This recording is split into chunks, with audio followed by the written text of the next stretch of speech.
ನಿನ್ನೆ ಗುತ್ತಿಗೆದಾರರು DCM DK Shivakumar ವಿರುದ್ಧ ಆರೋಪ ಮಾಡಿದ್ದು ರಾಜ್ಯಾದ್ಯಂತ ಸದ್ದು ಮಾಡಿತ್ತು. ನೀವು ಏನಾದ್ರೂ ಮಾಡಿ ನಾನು ಅನ್ಕೊಂಡಂಗೆ ಮಾಡೋದು ಅಂತ ಡಿಕೆ ಸಂದೇಶ ನೀಡಿದ್ರು. ಇದರ ನಡುವೆ ಆರೋಪದ ಪಟ್ಟಿ ಹಿಡಿದು ಗುತ್ತಿಗೆದಾರರು ಬಿಎಸ್ವೈ ಮನೆ ಕದ ತಟ್ಟಿದ್ದು ಈಗ ಇಡೀ ಆರೋಪ ರಾಜಕೀಯ ಪ್ರೇರಿತ ಅನ್ನೋ ಆಪಾದನೆಗೆ ಗುರಿಯಾಗಿದೆ.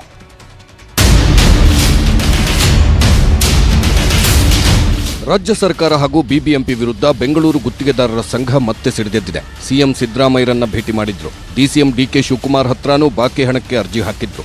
ನಯಾ ಪೈಸೆ ಲಾಭ ಆಗಲಿಲ್ಲ. ಆದರೂ ಗುತ್ತಿಗೆದಾರರು ಪಟ್ಟು ಬಿಡದೆ ಇವತ್ತು ಬಿಜೆಪಿ ಹಿರಿಯ ನಾಯಕ ಮಾಜಿ ಸಿಎಂ ಯಡಿಯೂರಪ್ಪರನ್ನ ಭೇಟಿ ಮಾಡಿದ್ದಾರೆ.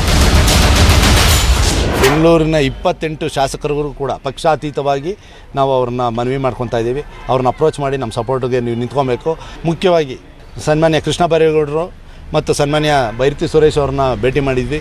ಬಿಜೆಪಿಯ ಹಿರಿಯ ನಾಯಕರು ಮಾಜಿ ಮುಖ್ಯಮಂತ್ರಿಗಳಾದಂಥ ಸನ್ಮಾನ್ಯ ಯಡಿಯೂರಪ್ಪ ಅವ್ರನ್ನ ಭೇಟಿ ಮಾಡಿದ್ವಿ. ಶಾಸಕರನ್ನ ಭೇಟಿ ಮಾಡಿದ ನಂತರ ಯಾವ ರಿಸಲ್ಟ್ ಬರುತ್ತೆ ಅಂತ ಅವ್ರನ್ನ ಕೇಳ್ಕೊತೀವಿ. ಮುಂದೆ ಏನಾಗಬೇಕು, ಏನು ಮಾಡಬಹುದು ಅಂತ ನಾವು ಗುತ್ತಿಗೆದಾರರು ಎಲ್ಲ ಡಿಸೈಡ್ ಮಾಡಿ ಅದನ್ನು ಪ್ರೊಟೆಸ್ಟ್ ಮಾಡೋದನ್ನು ಯೋಚನೆ ಮಾಡಿ. 3 ಸಲ ಸಿಎಂ ಭೇಟಿ, 2 ಸಲ ಡಿಕೆ ಶಿವಕುಮಾರ್ ಜೊತೆ ಸಭೆ, ರಾಜ್ಯಪಾಲರಿಗೂ ದೂರು, ಕುಮಾರಸ್ವಾಮಿಗೂ ಮನವಿ. ಯಾರತ್ರ ಹೋದ್ರೂ ಅಷ್ಟೇ, ಗುತ್ತಿಗೆದಾರರ ಹಣ ಸದ್ಯಕ್ಕೆ ಕೊಡಲ್ಲ ಅಂತ ಡಿಕೆ ಶಿವಕುಮಾರ್ ಪಟ್ಟು ಹಿಡಿದಿದ್ದಾರೆ. ಬಿಜೆಪಿ ಅವಧಿಯಲ್ಲಾಗಿರೋ ಗೋಲ್ಮಾಲ್ ಬಯಲಿಗೆಳೆಯುತ್ತೀನಿ, ನಕಲಿ ಕಾಮಗಾರಿ ಬಿಲ್ಗಳ ಹಣ ಕೊಡಲ್ಲ ಅಂತ ಗುಟುರು ಹಾಕ್ತಿದ್ದಾರೆ. ಎಲ್ಲೆಲ್ಲಿ ಹೋಗ್ಬೇಕು ಎಲ್ಲೆಲ್ಲಿ ಹೋಗೋರ್ನ ಯಾರು ಇಟ್ಕೊಳಕ್ಕಾಗಲ್ಲ. ಯಾರು ಏನೇನು ಸಲಹೆ ಕೊಡಬೇಕು ಕೊಡ್ತಾ ಇದ್ದಾರೆ, ಯಾರು ಮಾರ್ಗದರ್ಶನ ಕೊಡಬೇಕು ಕೊಡ್ತಾ ಇದ್ದಾರೆ. ಎಲ್ಲ ಗಮನಿಸ್ತಾ ಇದ್ದೀವಿ. ಒಳ್ಳೇದಾಗ್ಲಿ, ಹೋರಾಟಕ್ಕೆ ಜಯ ಸಿಗ್ಲಿ. ನ್ಯಾಯ ನೀತಿಯಿಂದ ನಾವು ನೀವೆಲ್ಲ ಸೇರಿ ಕೆಲಸ ಮಾಡೋಣ. ಬಿಬಿಎಂಪಿ ಗುತ್ತಿಗೆದಾರರಲ್ಲಿ ನಿನ್ನೆಯಷ್ಟೇ ಒಬ್ಬರು ಡಿಕೆ ಶಿವಕುಮಾರ್ ಮೇಲೆ ಕಮಿಷನ್ ಆರೋಪ ಮಾಡಿದ್ರು. ಹಣ ಕೇಳಲಿಲ್ಲ ಅಂದ್ರೆ ಅಜ್ಜಯ್ಯನ ಮಠಕ್ಕೆ ಬಂದು ಆಣೆ ಮಾಡಲಿ ಅಂತಾನೂ ಸವಾಲ್ ಹಾಕಿದ್ರು. ಇಷ್ಟಾದ್ರೂ ಡಿಕೆಶಿ ಹಠ ಬಿಡ್ತಿಲ್ಲ, ಹಣ ರಿಲೀಸ್ ಮಾಡ್ತಿಲ್ಲ. ಇತ್ತ ಕೃಷಿ ಸಚಿವರ ಪಾಲಿಗೆ ಈಗ ಪತ್ರ ಗ್ರಹಣ ಕಾಲ. ಫೇಕ್ ಲೆಟರ್ ಹಿಂದಿರೋದು ಕುಮಾರಸ್ವಾಮಿ ಕೈವಾಡ ಅನ್ನೋ ಆರೋಪ ಸಚಿವರದ್ದಾದ್ರೆ ನಮ್ಮವರೇ ಯಾರೋ ಹಾಕೊಡ್ತಿದ್ದಾರೆ ಅನ್ನಿಸ್ತಿದೆ ಅನ್ನೋದು ಕಾಂಗ್ರೆಸ್ ಶಾಸಕ ರವಿಕುಮಾರ್ ಗೌಡ ಆರೋಪ.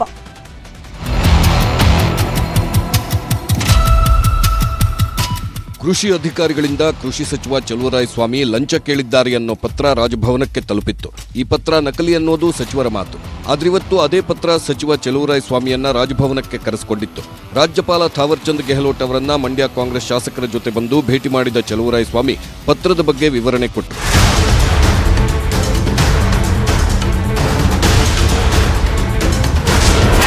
ಜೆಡಿಎಸ್ ಕೈವಾಡ ಅಂತ ಸಚಿವರ ಗುಟುರು. ಕುಮಾರಸ್ವಾಮಿಗೆ ಮಂಡ್ಯದಲ್ಲಿ 6 ಸೀಟು ಗೆದ್ದಿದ್ದು ಅರಗಿಸಿಕೊಳ್ಳೋಕೆ ಆಗ್ತಿಲ್ಲ, ಅದಕ್ಕೆ ಅವರೇ ನನ್ನ ಹೆಸರು ಕೆಡಿಸೋಕೆ ಮಾಡಿರೋ ಷಡ್ಯಂತ್ರ ಅಂತ ಚಲುವರಾಯಸ್ವಾಮಿ ನೇರ ಆರೋಪ ಮಾಡಿದ್ರು. ಒಂದು ಚಲುವರಾಯಸ್ವಾಮಿನೂ ಸಹಿಸ್ಲಿಕ್ಕೆ ಆಗ್ತಾ ಇಲ್ಲ, ಮಂಡ್ಯದಲ್ಲಿ 6 ಜನ ಗೆದ್ದಿರೋದನ್ನೂ ಸಹಿಸ್ಲಿಕ್ಕೆ ಆಗ್ತಾ ಇಲ್ಲ.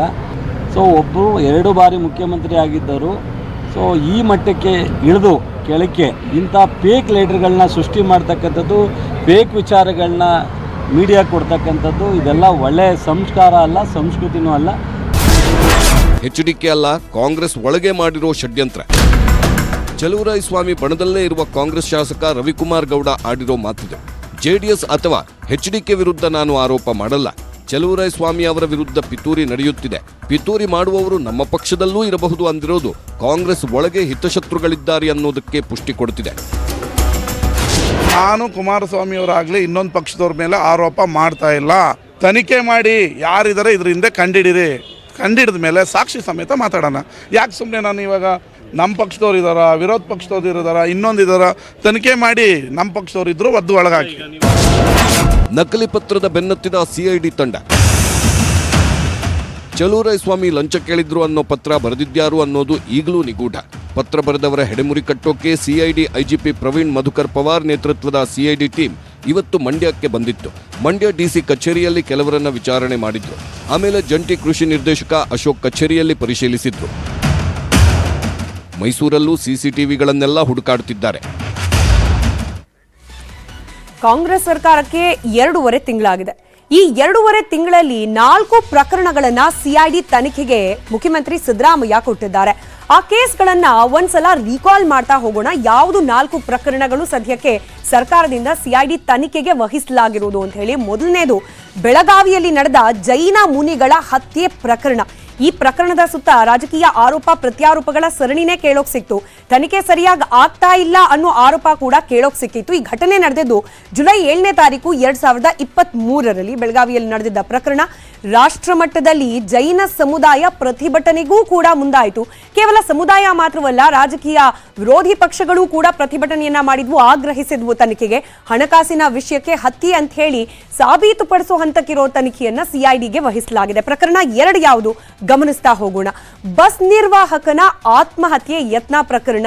ಸರ್ಕಾರ ರಚನೆಯಾಗಿ ಮೊದಲ ಅಸೆಂಬ್ಲಿ ಸೆಷನ್ ನಡೀತಿದ್ದ ಸಂದರ್ಭದಲ್ಲೇನೆ ದೊಡ್ಡ ಮಟ್ಟಿಗೆ ಸದ್ದು ಸುದ್ದಿಗೆ ಕಾರಣವಾಯಿತು ಈ ಒಂದು ಚಾಲಕ ಕಂ ನಿರ್ವಾಹಕನ ಆತ್ಮಹತ್ಯೆ ಯತ್ನ ಪ್ರಕರಣ. ನಾಗಮಂಗಲ ಡಿಪೋದಲ್ಲಿ ಚಾಲಕ ನಿರ್ವಾಹಕನಾಗಿ ಕರ್ತವ್ಯವನ್ನ ನಿರ್ವಹಿಸುತ್ತಿದ್ದ ಜುಲೈ 6ನೇ ತಾರೀಕು 2023ನೇ ಇಸ್ವಿಯಲ್ಲಿ, ಅಂದ್ರೆ ಈ ವರ್ಷದಲ್ಲಿ ಆತ ಆತ್ಮಹತ್ಯೆಗೆ ಪ್ರಯತ್ನಿಸಿದ್ದು. ಇದರ ಹಿಂದೆ ಕೃಷಿ ಸಚಿವರಾದ ಚಲುವರಾಯಸ್ವಾಮಿ ಅವರ ಹೆಸರು ಕೂಡ ಕೇಳೋಕ್ ಸಿಕ್ಕಿತ್ತು. ಇದೇ ಕಾರಣಕ್ಕೆ ಕುಮಾರಸ್ವಾಮಿ ಹಾಗೆ ಚಲುವರಾಯಸ್ವಾಮಿ ಅವರ ನಡುವೆ ವಾಗ್ವಾದಕ್ಕೂ ಕೂಡ ಈ ಪ್ರಕರಣ ಕಾರಣವಾಗಿ ಹೋಯಿತು. ಇನ್ನು ಸಿಐಡಿ ತನಿಖೆಗೆ ಇನ್ನೂ ಸಂಪೂರ್ಣ ವರದಿ, ಸಿಐಡಿ ತನಿಖೆ ಮಾಡಬೇಕು ಅನ್ನೋ ಒಂದು ಚಿಂತನೆ ಇದ್ರೂ ಕೂಡ ಸಂಪೂರ್ಣವಾದ ವರದಿ ಈ ವಿಚಾರಕ್ಕೆ ಸಂಬಂಧಪಟ್ಟಂತೆ ಸಿಕ್ಕಿಲ್ಲ. ಇದು ಸದ್ಯಕ್ಕೆ ಈ ಪ್ರಕರಣದ ಸ್ಟೇಟಸ್. ಹಾಗೆ 3ನೇ ಪ್ರಕರಣ ಗಮನಿಸೋಣ. ಉಡುಪಿ ಕಾಲೇಜಿನಲ್ಲಿ ಚಿತ್ರೀಕರಿಸಲಾಗಿದೆ ಅನ್ನೋ ವಿಡಿಯೋ ವಿಚಾರಕ್ಕೆ ಸಂಬಂಧಪಟ್ಟಂತೆ ಮೊದಲಿಗೆ ಇದೊಂದು ಮಕ್ಕಳಾಟ ಅಂತ ಹೇಳಿ ಕಾಂಗ್ರೆಸ್ ಅದನ್ನ ಕರೆದಿತ್ತು ತನ್ನ ಟ್ವಿಟರ್ ಹ್ಯಾಂಡಲ್ನ ಮೂಲಕ. ಗೃಹ ಸಚಿವರು ಕೂಡ ಇದೊಂದು ಸಣ್ಣ ಪ್ರಕರಣ, ರಾಜಕೀಯ ಪೂರಿತ ಉದ್ದೇಶದಿಂದ ಬಿಜೆಪಿ ಇದನ್ನ ಓವರ್ ಹೈಪ್ ಮಾಡ್ತಿದೆ ಅನ್ನೋ ಆರೋಪವನ್ನ ಮಾಡಿದ್ರು. ಆದ್ರೆ ಯಾವಾಗ ಉಡುಪಿ ಕಾಲೇಜಿನಲ್ಲಿ ಚಿತ್ರೀಕರಣ ಮಾಡಲಾಗಿದೆ ಅಂತ ಹೇಳಲಾಗ್ತಾ ಇರುವ ಆ ವಿಡಿಯೋ ವಿಚಾರ ಸಾಕಷ್ಟು ಸದ್ದನ್ನ ಮಾಡಲಿಕ್ಕೆ ಪ್ರಾರಂಭವಾಯಿತು. ಅದ್ರ ಬಗ್ಗೆ ಮರುಚಿಂತನೆಯನ್ನ ನಡೆಸಿತು ರಾಜ್ಯ ಸರ್ಕಾರ. ಧರ್ಮ ದಂಗಲ್ಗೂ ಕೂಡ ವೇದಿಕೆ ಆಯಿತು ಈ ಕೇಸ್. ಇಲ್ಲಿ ಬೇರೆ ಬೇರೆ ಸಮುದಾಯದ ವಿದ್ಯಾರ್ಥಿನಿಯರು ಇನ್ವಾಲ್ವ್ ಆಗಿರೋದ್ರಿಂದಲೇ ತುಷ್ಟೀಕರಣ ರಾಜಕೀಯ ಮಾಡ್ತಾ ಇದೆ ಕಾಂಗ್ರೆಸ್ ಅನ್ನೋ ಆರೋಪ ವಿರೋಧ ಪಕ್ಷದ ಸದಸ್ಯರಿಂದ ಕೇಳೋಕ್ ಸಿಕ್ಕಿತ್ತು. ಹೀಗಾಗಿ ಇಲ್ಲಿ ಧರ್ಮಗಳ ನಡುವೆನೆ ಸಂಘರ್ಷದ ಸ್ವರೂಪವನ್ನ ಕೂಡ ಈ ಪ್ರಕರಣ ಪಡೆದುಕೊಂಡಿತ್ತು. ರಾಷ್ಟ್ರ ಮಟ್ಟದಲ್ಲಿ ಸದ್ದು ಮಾಡ್ತು. ಹಾಗೆ ಬಿಜೆಪಿ ಕೂಡ ಇದನ್ನ ಉನ್ನತ ಮಟ್ಟದ ತನಿಖೆಗೆ ವಹಿಸಬೇಕು ಅಂತ ಹೇಳಿ ಆಗ್ರಹಿಸಿ ಹೋರಾಟವನ್ನ ಮಾಡಿದ್ದನ್ನ ನಾವು ಕೂಡ ಗಮನಿಸಿದ್ವಿ. ಸಿಐಡಿಯಿಂದ ತನಿಖೆ ಆಗ್ತಾ ಇದ್ದು ಕೋರ್ಟ್ನಲ್ಲಿ ಸದ್ಯಕ್ಕೆ ಕೇಸ್ ಇದೆ, ಹಿಯರಿಂಗ್ ಆಗ್ತಾ ಇದೆ.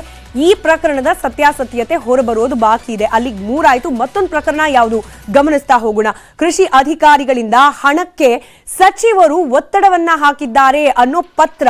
ಈ ಪತ್ರ ಫೇಕ್ ಅನ್ನೋ ಆರೋಪ ಪ್ರತ್ಯಾರೋಪ ಮುಂದುವರೆದಿದೆ.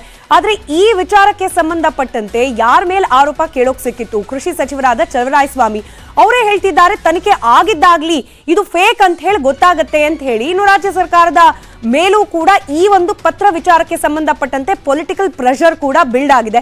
ರಾಜ್ಯಪಾಲರಿಗೆ ಸಚಿವರ ವಿರುದ್ಧ ಅಧಿಕಾರಿಗಳು ದೂರು ನೀಡಿದ್ದಾರೆ ಎನ್ನಲಾದ ಪತ್ರ ಒಂದು ತಲುಪಿದೆ. ರಾಜ್ಯಪಾಲರು ಅದನ್ನ ಪರಿಗಣಿಸಿ ಇದನ್ನ ಪರಿಶೀಲನೆ ನಡೆಸಿ ಅಂತ ಹೇಳಿ ವಾಪಸ್ ಪತ್ರ ಕೂಡ ಬರೆದಿದ್ದಾರೆ ಅಂತ ಹೇಳಲಾಗ್ತಾ ಇರೋದು. ನಕಲಿ ಪತ್ರ ಅಂತ ಹೇಳಲಾಗ್ತಾ ಇದೆ. ಸಚಿವರು ಚಲುವರಾಯಸ್ವಾಮಿ ಅವರು ಹೇಳ್ತಾ ಇರೋದು ಇದೊಂದು ಫೇಕ್ ಲೆಟರ್ ಕ್ರಿಯೇಟೆಡ್, ಯಾರೋ ಬೇಕು ಅಂತಲೇ ರಾಜಕೀಯ ಪಿತೂರಿಯನ್ನ ಮಾಡ್ತಾ ಈ ಪತ್ರ ಬರೆದಿದ್ದಾರೆ ಅಂತ ಹೇಳಲಾಗ್ತಾ ಇದೆ. 2 ದಿನಗಳಿಂದ ಸಿಐಡಿಯಿಂದ ಈ ಲೆಟರ್ ಫೇಕಾ ಇಲ್ವಾ, ಇದನ್ನ ಕೊಟ್ಟವ್ರು ಯಾರು, ಯಾವ ಉದ್ದೇಶಕ್ಕೆ ಕೊಟ್ರು ಅನ್ನೋದ್ರ ಬಗ್ಗೆ ತನಿಖೆ ಮುಂದುವರೆದಿದೆ. ಹೀಗೆ ಸರ್ಕಾರ ಅಸ್ತಿತ್ವಕ್ಕೆ ಬಂದು 2 ತಿಂಗಳಲ್ಲಿ ಒಟ್ಟು 4 ಪ್ರಕರಣ ಸಿಐಡಿ ತನಿಖೆಗೆ ವಹಿಸಲಾಗಿದೆ.